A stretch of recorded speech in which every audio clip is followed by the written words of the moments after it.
Right, this is going to be an interesting one. System's been overhauled a year ago by somebody else, not myself. And the customer, it's all worked fine. The customer has reported fault light on the boiler and a leak. Now the interesting thing is, it's a pressurized system with no drop and a heat only boiler. So it can only really be the condense. Let's get some light on the situation. Good old Unilight.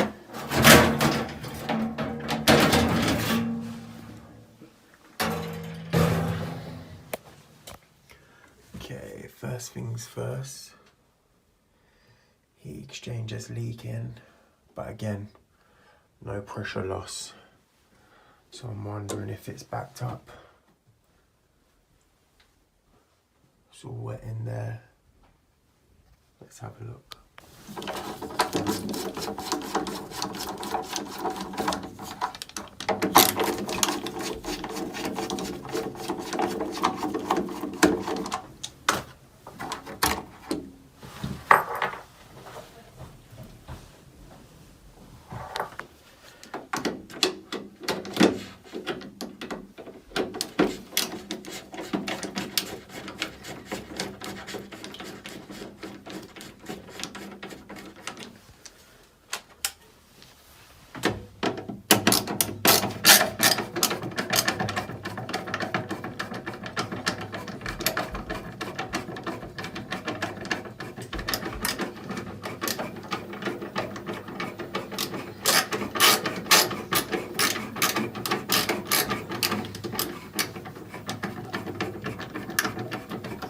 Quite a lot of water in the bottom of there.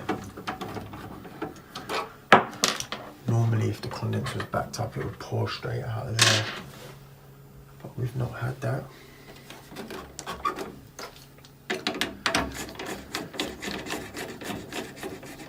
Pump's running.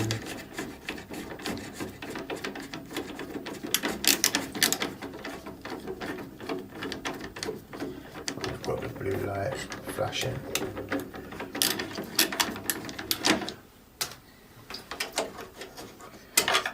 That flash looks like an ignition lockout. So let's reset it.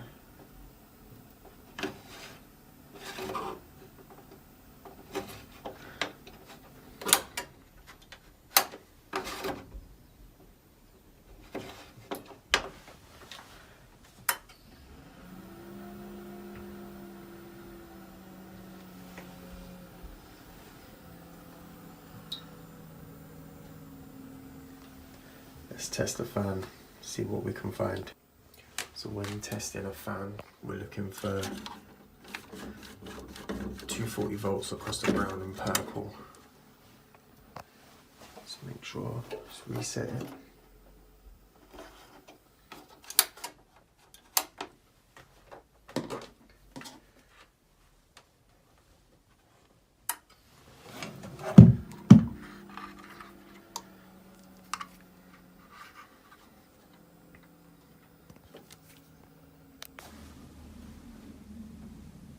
So I've got my probes in between the brown and purple. Boiler's reset. I'm getting 240 volts, but the fan's not running. So that would indicate a faulty fan.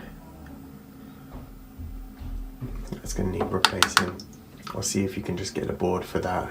Also, someone has cracked this and just left it. That's not very good. Because that's your CO test point. Now let's try and have a look and see where the water's come from. I'm going to double check with the customer that they haven't topped the pressure up since calling. But my first guess, as I say, is this. I don't know if you'll be able to see it properly, but do you see that sits in the base?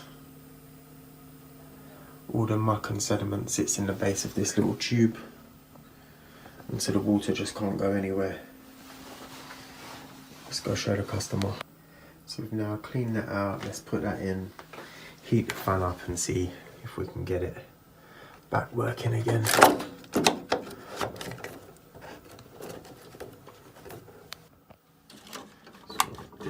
like this. Obviously you should turn the power off when you do this.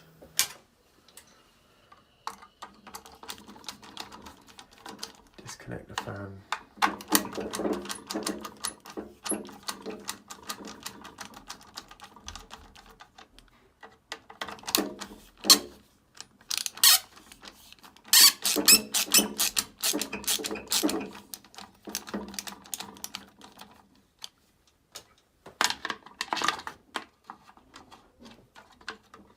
Also need to check and make sure I've got one of those test points. Yep, there's the board there.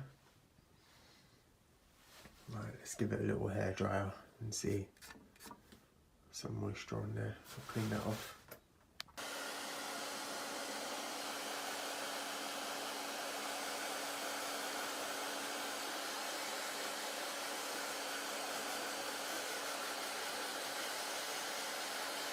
After heating the fan with the customer's hairdryer, starting to get a little bit of progress on there. Starting to spin, probably not enough to bring the boiler on or anything, but let's keep going with it. You can kickstart the fan.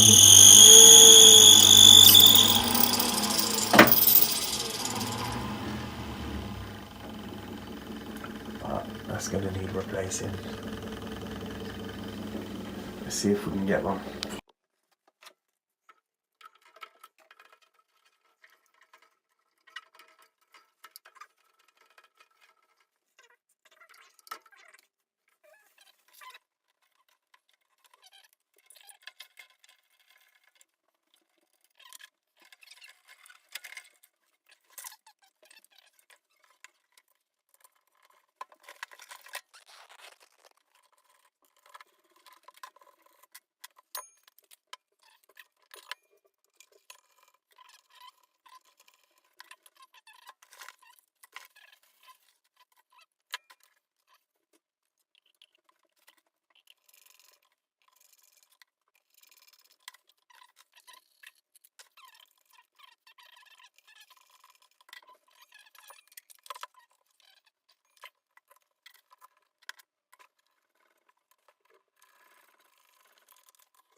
So going through this today, we've managed to find out where the leak was coming from, or what had caused the water, which looked like the condens, which are backed up.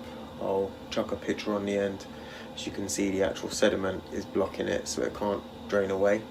And then that's backed up into the heat exchanger, then into the fan and leaked out over various components. So then we had a fast lockout light, and we tested, that's the ignition lockout. We tested and found that there was 240 volts going to the fan, which remember is the brown and purple, and then managed to try and heat it up. Got a little bit of movement on it, but not a lot. So put a new fan in, that's all running well. As you just saw, I turned it down because it got too noisy, but we'll turn it on and turn it back up.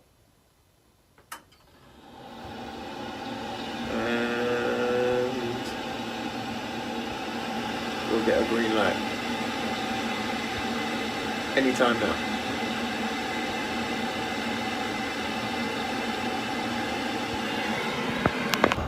So I was just about to leave the job and found that the boiler, after about 5 minutes, was locking out again.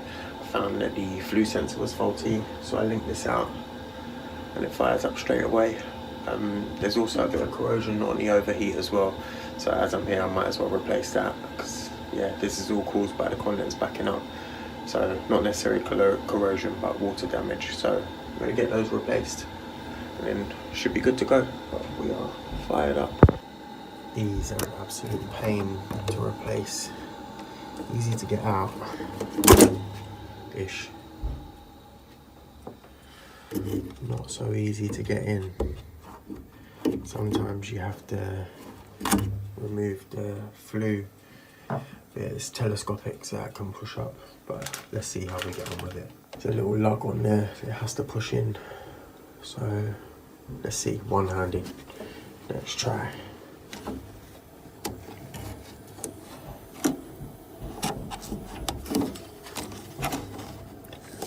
I was doing it one-handed, I probably should have used my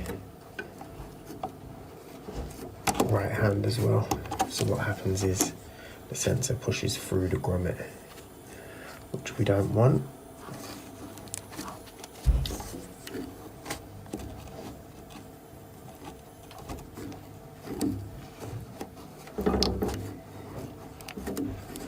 Okay, let's pull the actual sensor back out a bit.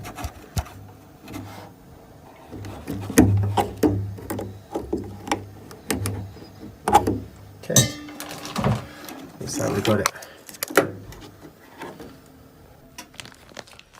The overheat comes with this as well, which is heat sink paste, heat transference paste, which is good that it comes with that.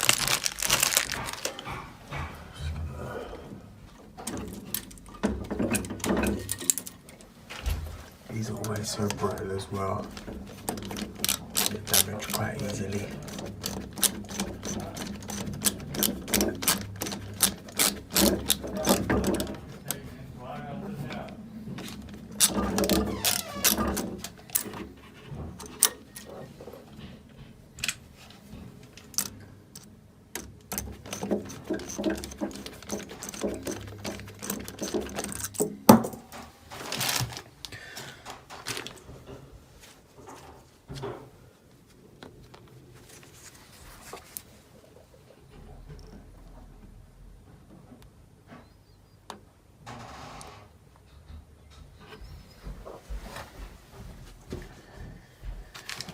Even a little cap so you can reuse it.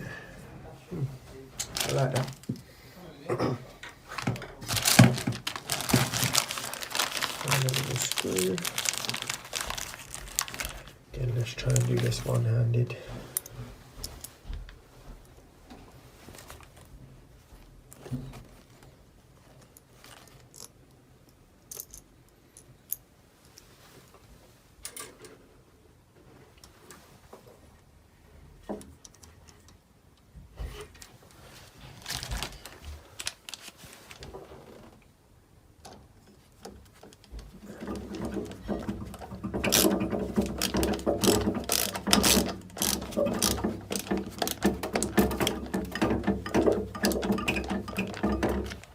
Now let's turn the boiler on.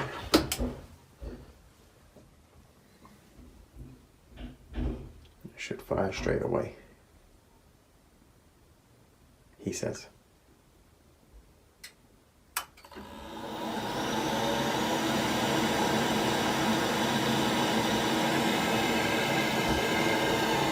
Much better. Wasn't doing that before. So we're good to go. So on this job we've had to do a few things. We've had to trace and locate the leak and sort that. Well, it wasn't a leak, it was the condenser backed up into the heat exchanger, then damaged a few components. We've done testing of the fan. Remember the brown and purple wire, you're looking for 240 volts in between the two. If you've got that and the fan's not running, then the fan's at fault. If you haven't got that, go back and check PCB or anything prior to that. Normally it will be the PCB, normally.